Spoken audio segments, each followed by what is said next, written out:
이번 강의에서 저희가 총 3가지에 대해서 말씀드릴 건데요. 학습과 공간의 관계, 유연한 사고와 유연한 가구의 활용, 그 다음에 앞으로의 학교 공간에 대해서 말씀드리도록 하겠습니다.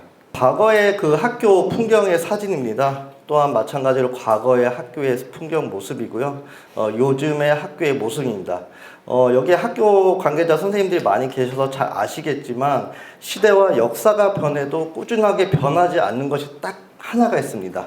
무엇이냐면 가구 책상들은 전면을 향해 있고 그 전면에는 선생님이 있고 그 선생님 뒤에서는 교육 메시지 전달을 위한 칠판이 있습니다. 지금 기본적으로 이런 교실 공간에서 표준 사이즈가 이제 복도 공간 2,500, 그 다음 7,500에 9,000이 되는 일반적 교실의 모듈 사이즈인데요. 1962년도부터 현재까지도 꾸준하게 변하지 않는 이런 공간이 계속 학교 공간이 이제 유지가 되고 있고요. 이 공간에서 저희가 전주 부설초등학교 및 다른 학교에서 제안드렸던 부분을 같이 공유 드리도록 하겠습니다. 이게 학교 학습 교실의 풍경입니다. 예전의 사진과 현재의 모습인데요. 보시면 알다시피 이런 학생들 공간 안에서 책을 받고 칠판을 받고 그 다음에 선생님이 하시는 말씀을 그저 받아 적기만 했습니다. 최근에는 4차 산업혁명 이후로 양방향 소통이 상당히 중시가 되고 있습니다. 이는 자기 주동형 학습 형태가 가장 중요하다고 보고 있고요. 이것은 곧 창의 융복합형 인재 양성이 돼야 된다라는 그 연구 논문 결과에 대해서 공유 드립니다. 그러면 이 시대에 새로운 패러다임이 필요한데 그 새로운 패러다임이 무엇이냐면 학습이 일어나는 공간의 변화가 필요한데 그것은 지식의 생성과 순환입니다. 일반적인 소통보다는 학생들이 지식을 생성하고 그 생산들이 다른 학생들이 어떻게 보고 있는지 상호간의 순환이 이루어져야 된다고 저는 보고 있고요. 변화에 있어서 우리 교과서 같은 것도 먼저 보도록 하겠습니다. 수백 권에 될 수 있는 그런 책들과 그런 자습서 이런 것들이 하나의 미디어 콘텐츠 최근에 스마트 패드로 들어가 있는데요. 그럼 이렇게 축약되어 있는 스마트 패드를 활용해서 공간과 가구는 어떻게 변화돼야 되는지에 대해서 말씀드리도록 하겠습니다. 공간에서 가장 중요하게 여기는 키워드를 제가 몇 가지 뽑아왔습니다.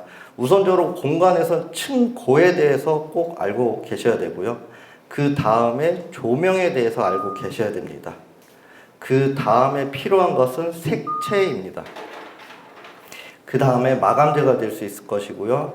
제가 가장 중요하게 여기고 있는 부분이 뭐냐면 신규 학교를 개설하지 않는 이상 이런 공간을 확장을 하기 위해서는 내외부 복도 공간과 교실 공간과 그 외 공간을 최대한 활용을 해야 된다라고 보고 있습니다. 색채에 대해서 말씀드리도록 하겠습니다.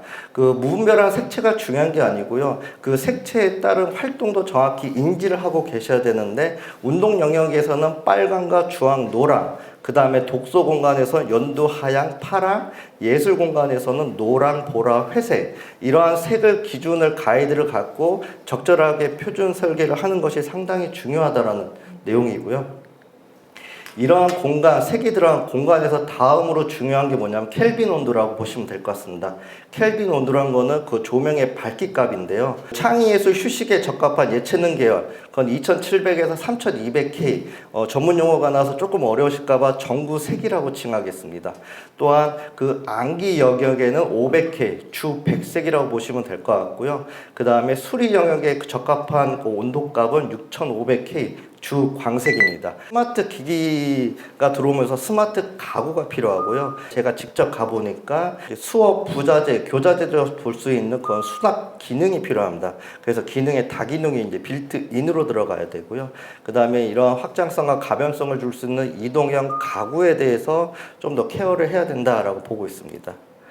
그러면 창의형 학생들을 위한 공간은 어떤 공간이냐? 확장성과 가변성, 마찬가지로 가구 역시도 확장성과 가변성이 있어야 됩니다. 이게 우리의 학교의 모습인데요. 이 책상의 무게는 5에서 9kg이고 표준 사이즈는 450에 650입니다. 아이들한테 제가 초등학교 할 때 한번 옮겨볼래요? 하라고 한번 물어봤는데 상당히 어려움이 있더라고요. 기본적으로 이제 철학적 의미를 먼저 전달을 해드리겠습니다. 모든 학습은 상호작용을 통해 배운다라는 현대 교육의 철학입니다. 그래서 제가 본 거는 우리는 교육은 지금까지 1 더하기 1은 2야 라는 답으로만 계속 아이들과 소통을 하고 있었고요. 제가 이러한 가변형이고 확장성 있는 공간과 가구로 적용함으로써 가고 싶은 게 소통의 다양성입니다. 그 소통의 다양성은 무엇이냐면 생각과 생각을 더해서 사고가 나오는 그런 공간이 되길 원하는 부분입니다. 이러한 형태에 있어서 이제 보시게 되면 개별형, 모두형, 토론형, 자기가 스스로 판단을 하고 주변의 친구와 같이 이야기를 하고 마지막으로 정리된 사고를 가지고 같이 토론하는 형태의 가구 디자인이 필요하다라고 보고 있고요. 이러한 가구 디자인에서 고려해야 될 두 번째 사항이 뭐냐면 사용자가 왼손잡이인지 오른삽인지 수업에 필요한 가구가 지금 최대한 스마트 기기가 되고 있지만 이러한 다목적성을 유지한 형태 안에서 다채로운 공간적 변화, 학습과 교육 형태에 따라서 자유롭게 변화가 돼야 된다라고 보고 있습니다. 해외 사례입니다. 마찬가지로 사각형 공간은 똑같은데요. 이들은 수업의 가구의 형태의 변화에 따라서 모둠, 개별, 그 다음에 토론형으로 자유스럽게 배치하면서 공간의 활용과 목적, 학습의 형태에 따라서 적용을 하고 있습니다. 가구 디자인에 있어서 책상의 디자인에 원형과 곡선도 적용할 수 있다는 그런 사례 이미지고요. 일반적으로 그 칠판 앞에서 이루어지고 있는 교실의 형태, 선생님들이 전달해야 될 메시지들을 전달을 하고 난 다음에 바퀴가 달린 의자 책상을 통해서 아이들이 자유스럽게 몸을 틀거나 이야기하면서 결과를 도출할 수 있는 이런 플렉시블한 의자가 디자인돼야 된다라고 보고 있습니다. 요게 해외 사례에서 이제 적용하고 있는 부분입니다. 핀란드 학교에서는 가변형 복합형으로서 지금 보시면 이게 수업의 모습입니다. 책상의 셀 단위의 모둠 형태에 따라서 학습의 형태에 따라서 자유스럽게 배치를 통해 가지고 교육 프로그램의 진행의 효율성을 높인 사례 이미지고요. 두 번째로 핀란드의 똑같은 얘기인데 보시게 되면 주도적 학습을 위한 공간, 그 수업의 전경 모습입니다. 요거는 오피스가 아니고요. 학교 공간 안의 그 전경 모습입니다. 평면에 대해서 말씀드리고 싶은 게 있는데요. 무엇을 말씀하고 싶은 건 다음의 스텝은 무엇이냐면 더 이상 책상과 의자가 존재하지 않고 이러한 소파 공간까지도 같이 있어야 된다라고 제가 분명히 말씀드리고 싶습니다. 이러한 모듈의 형태는 가변형적이고 확장을 통해서 수업의 목적, 그 다음에 자기 주도의 학습에 맞게 형태가 변화되고요. 또한 보조적 수단으로 칠판을 최대한 셀 단위 학습이 자유롭게 이루어질 수 있도록 공유가 될 수 있는 이동형 가구짓기 디자인이 이루어져야 된다고 보고 있습니다. 지금 우리 교실의 모습입니다. 정부에서 규제한 표준 사이즈인데요. 여기서 초등학교, 중, 고 그 아이들의 신체의 키높이는 틀린데 이 사이즈는 다 동등하게 되어 있습니다. 초등학교 학생들은 여기서 많이 움직이고요. 중학생은 여기서 많이 움직이고요. 선생님만 여기 스카이라인에서 움직이고 있습니다. 제가 생각하는 칠판은 이러한 칠판입니다. 아이들이 낙서하듯이 자유롭게 칠판이라는 그 어려운 답을 찾기 위한 공간보다는 유연한 사고의 확장, 주체적인 참여 유도, 편안한 분위기를 유도하는 것이 중요하고요. 또한 이러한 딱딱한 사각형 형태도 중요하지만 이러한 심미성을 가미한 디자인의 칠판이 있으면서 언제 어디서 내 생각과 사고를 소통과 대화를 통해 가지고 결과로 도출할 수 있는 보조적 수단이 반드시 필요하다라고 보고 있습니다. 제가 앞으로 공간혁신에서 다음 스텝을 보고 있는 게 책상 상판에 이런 화이트보드를 두고자 합니다. 그러면 내가 개별형 학습에서 적었던 내용들을 가지고 후면 좌우 어디든 갖고 가서 학생과 학생들이 나 답은 이렇게 생각해, 이렇게 하면 좋을 것 같아, 어떻게 생각해? 같이 얘기를 하고요. 그 같이 얘기한 과안들 속에 선생님한테 이게 정답입니다를 얘기하는 게 아니고 저희 이렇게 생각했는데 이게 맞을까요? 라고 해서 소통할 수 있는 하나의 창고 큰 메시지를 보고 있는 모습입니다. 잘 아시겠지만 학생들의 신체적 변화가 가장 많이 이루어지고 있는 그 나이대가 초등학교부터 중, 고 이 시기가 가장 중요합니다. 하지만 우리의 교구 즉 책상 가구의 특징을 보시게 되면 사각형이라는 그 경직되어 있는 형태와 그 다음에 뻣뻣하게 굳어있는 그 모습에서 아이들은 금방 스트레스 늘리고 집중도가 떨어져 있습니다. 왜 그러냐면 내 몸은 크고 있는데 그 크고 있는 몸을 풀어줄 수가 없는, 즉 스트레칭을 할 수 없는 그런 가구의 형태 때문에 그런데요. 이러한 리프레시 할 수 있는 부분은 무엇을 주었냐면 미국 같은 경우에는 이런 흔들 의자를 줬습니다.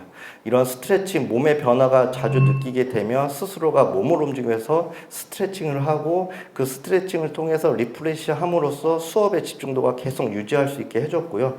또한 그거에 또 보조적으로 계단에 앉거나 소파에 앉거나 더 이상 책상에 벗어나서 좀 더 아이의 몸에 맞춰 있는 수업 전경 풍경입니다. 제가 간단한 동영상 하나 보여드릴 건데요.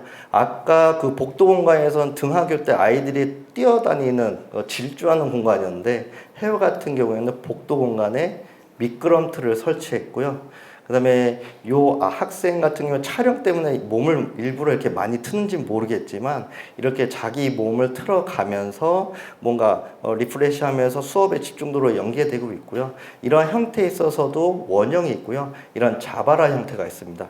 이것은 무엇이냐면 규격화되어 있는 의자 높이가 450, 조절형이 있긴 하지만 자기 몸의 체중에 따라서 적합한 의자 형태의 그 수업의 형태가 변해야 된다라고 보고 있습니다. 앞서서 가졌던 생각을 가지고 제가 전주 부설 초등학교를 설계를 하게 되었는데요. 교육부에서 얘기한 학교 공간 혁신에 대해서 이제 새로운 학교 환경 조성, 학교 공간 재구조화, 연륜교실 수업과 학령군 복합공간, 정보고도화 및 소프트웨어 교육 활성화 또 말씀하셨는데 제가 플러스를 둔 것이 무엇이냐면 전주 부설 초등학교만의 디자인이 좀 들어갔으면 좋겠다라는 생각을 하였습니다. 이러한 생각을 왜 하게 되었냐면 여러분도 잘 아시겠지만 내가 어디 초등학교 나왔다라는 거는 항상 변함이 없는 부분이었는데 이러한 자존감, 프라이드를 주면서 내 지역과 내 학교에 대해서 좋은 추억을 가져갈 수 있도록 하기 위해서 이런 부분을 항상 제안드리고 있는 부분입니다. 그렇다면 이런 전통적 요소를 어떻게 케어하셨습니까? 라고 물어보면 복도 공간은 마당이 되어야 됩니다. 그 마당에서는 소통과 모임의 공간이고요. 창호의 공간에서는 벽은 더 이상 필요 없고 배움을 여는 공간이 되었고요. 이러한 전통 문양을 통해서 전주를 담는 공간을 심미적으로 전달함으로써 전주 부설초등학교만의 공간 혁신을 설계 디자인을 하게 되었습니다. 그래서 저희 컨셉은 이렇게 드렸습니다. 아이를 닮은, 우리를 닮은 전주 부설 초등학교의 도담도담 마당이 되어야 됩니다 라고 교장, 교감, 그 다음에 선생님한테 말씀드렸는데요. 도담도담은 잘 아시겠지만 아이가 잘 놀며 잘하는 모양을 가리키는 순 우리말입니다. 좌측이 설계 전 모습이고요. 우측은 저희가 앞으로 이런 공간이 되게 하겠습니다라는 그 아웃풋, 아이소 뷰입니다. 전체적으로 완성도 있게 들어간 결과물인데요. 보시겠지만 앞서서 말씀드렸던 색상에 대한 부분들을 최대한 활용을 했고요. 그 색상의 퍼센티지는 존재합니다. 그리고 시각적으로 아이 포인트에서 잡을 수 있는 벽에 대한 부분이 컬러 들어갔고 바닥에 대한 컬러가 들어가 있습니다. 이러한 공간을 비율적으로 잘 케어하면서 색상을 접목한다 하면은 지금 공간도 충분히 이뻐질 수 있는 공간이라고 보실 수 있을 것 같고요. 세부적으로 평면에 대해서 말씀드리자 하면은 복도 공간은 질주를 위하거나 스트레스 해소 공간이 아니고 각 공간의 셀 단위로 묶어주는 공간으로 동선을 유도를 하고 기본적 펑션을 유지를 해주면서 아이들이 자연스럽게 소통할 수 있는 마당의 공간이 되어야 된다라고 이런 평면을 하였고요. 경직되어 있는 사각형 건축에서 이러한 유선형적 패턴을 준다 하면은 그 아이들의 소프트한 분위기를 연출하는 데 충분히 도움이 될 수 있다라고 해서 이렇게 설계 제안드렸습니다. 전주 부설 초등학교 같은 경우는 천장 높이가 2,600이었습니다. 저희가 천장 텍스를 제거를 하고 3,350이라는 무궁무진한 치수가 존재를 하더라고요. 그래서 저희는 천장을 제거해야 됩니다. 해서 천장이 제거가 되어 있는 상황입니다. 그 다음에 아까도 말씀드렸던 색상에 있어서는 이런 마감재 컬러를 활용하면서 적용할 수 있습니다. 라고 말씀을 충분히 전달드리는 부분이고요. 컬러에 대한 부분에 있어서는 셀 단위 영업의 교실 컬러를 정형함으로써 좀 더 컬러를 활용했다라는 모습입니다. 두 번째는 이제 바뀌는 교실의 모습입니다. 앞서서 말씀드린 것처럼 전면도 칠판이 될 거고요. 여기 보이는 화이트면, 이 면도 칠판이 될 겁니다. 후면은 자석으로도 활용해서 자유스럽게 뗐다 붙자 하면서 3면을 활용한 교실의 모습이 될 거고요. 지금 전면을 바라보고 있는 이 의자들은 모두명 수업의 형태, 교재 방향성에 맞게 자유스럽게 이용해질 거고요. 그런 상황에서 우리 아이들은 칠판은 모든 면을 활용하는 교실이 될 겁니다. 세부적으로 중요하게 보는 게 뭐냐면 현장에서 수납 공간에 대한 니즈가 많이 있습니다. 지금 뭐 많이 바뀌어서 전자칠판도 들어가고 새로운 칠판 하부에 뭐 문 달려있는 형태인데 저희가 제안드렸던 거 보면 문이면 차라리 칠판문으로 달겠습니다. 높이 2600으로 되는 이 문을 통해 가지고 슬라이딩을 가지고 포켓 공간까지 활용할 수 있게 좀 더 최대한 저희가 제안 설계 말씀드렸고요.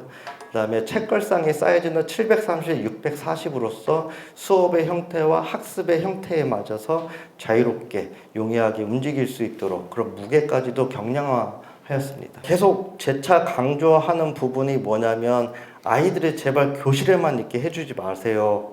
복도도 나가게 해주시고요. 복도 안에서 밖으로도 나가게 해주세요. 사실은 저희가 이 면까지 전면 개방을 하고 싶었는데 현실에서는 좀 예산의 한정이 있기 때문에 한쪽 면 창문을 뚫어가지고 이렇게 문을 달았습니다. 그래서 이 반에 수업하는 아이들이 자연스럽게 나와서 이런 데크목의 수업에 앉아서 선생님이 얘기를 하던 아이들이 얘기를 하던 또한 이 아이들이 정원을 돌아다니면서 스마트 컨텐츠를 활용을 해가지고 수업의 형태를 이루어지기로 적극적으로 제안드렸던 부분이었습니다. 그럼 마지막으로 이제 말씀드리도록 하겠습니다. 그럼 이제 앞으로의 학교는 어떻게 돼야 될까라는 그런 물음이 나오게 되었는데요. 제가 좋아하는 건축가입니다. 루이스 칸이라는 건축가인데 이분 역시도 학교 교육에 대한 설계를 많이 하셨습니다. 이분이 말씀하시기를 학교란 선생님이라고 생각하지 않는 선생님과 학생이라고 생각하는 학생이 나무 밑에 앉아 이야기를 주고받는 것에서 시작하였다라는 이야기를 하셨습니다. 저는 이 안에서 소통과 이야기가 있어야 된다라고 보고 있습니다. 북유럽의 아이들은 이미 시작하고 있었습니다. 자율과 개성을 존중했고요. 자기 스스로가 주도 학습학에서 토론형이라던가 아니면 지금 각자 셀 단위에서 앉아가지고 자기 정보를 취득하거나 습득을 하고 있고요. 수업의 형태에서 앉아있는 모습에서 이렇게 누워서 하는 수업의 형태도 존재를 하고 있었습니다. 선생님은 여기서 보조적 수단이지 메인으로 일방적으로 이거는 이거다 라고 얘기하는 수업은 전혀 없었고요. 복도 공간은 항상 이야기가 존재하는 그런 공간이었고 앞서서 말씀드렸던 셀 단위, 자기주도, 그 다음에 자기 스스로 정보를 알아가고 학습하는 이러한 공간도 필요합니다. 제가 말씀드리고 싶은 두 번째에서 더 중요한 거 뭐냐면 교실 공간 밖에서도 아이들 스스로가 예습복습할 수 있는 이런 공간까지 준다 하면 학습의 능률은 더 올라갈 수 있을 것이라고 보고 있습니다. 마지막에 미래학교의 모습입니다. 그래서 제가 드리고 싶은 주제어는 뭐냐면 학교는 더 이상 학교에서에 멈추는 게 아니고 펀 플레이그라운드가 돼야 된다고 보고 있습니다. 이 공간은 유연한 공간이 돼야 되고요. 학습과 놀이, 휴식, 학습은 토론, 평가, 발표, 실습, 창작이 이루어져야 되고 놀이는 지속성, 그 내외부 공간을 왔다 갔다 하면서 항상 유연한 공간이 돼야 되고요. 마지막으로 교실 안에서도 아이들이 쉴 수 있게 휴식을 통해서 학생들 간, 선생님 간 관계 형성이 나오고 이러한 소속감이 존재를 해야 된다고 보고 있습니다. 이 이미지는 교육부 블로그에서 발췌한 내용인데요. 보시겠지만 장애우 학생도 있고 단위, 자기 혼자 스스로 하는 학습, 같이 모여서 하는 학습, 토론 학습, 사면이 칠판이 되고 있는 이런 모습이 모델로 제안드린 부분입니다. 마지막으로 이제 전달드리고 싶은 게 있습니다. 당신이 세상에서 그토록 보길 바라던 그 변화가 바로 당신 자신이 되어라라는 그 간대의 말처럼 오늘 참석하신 선생님과 저 같이 한번 변해봤으면 좋겠습니다. 감사합니다.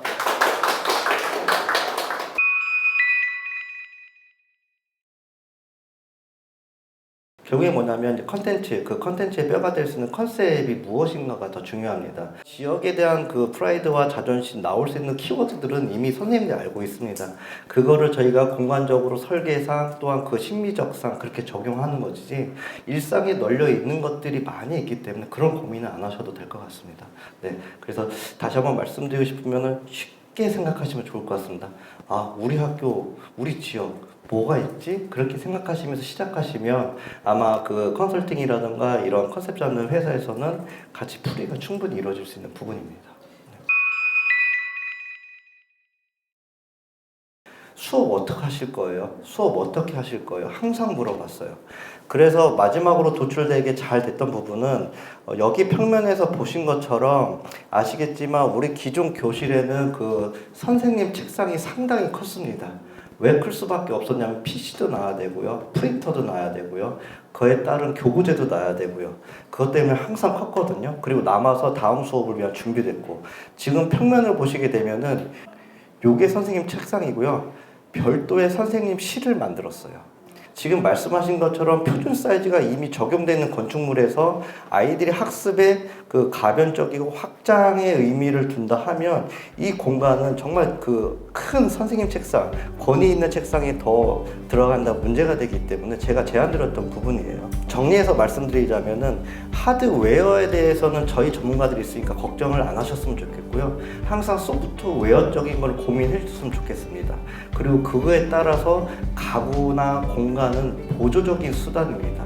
더 중요한 건 아이들이 자기가 스스로 자율형 능동적으로 교육하기 위해서 그런 것들을 보조적 수단으로 이루어져야 된다라고 보고 있습니다.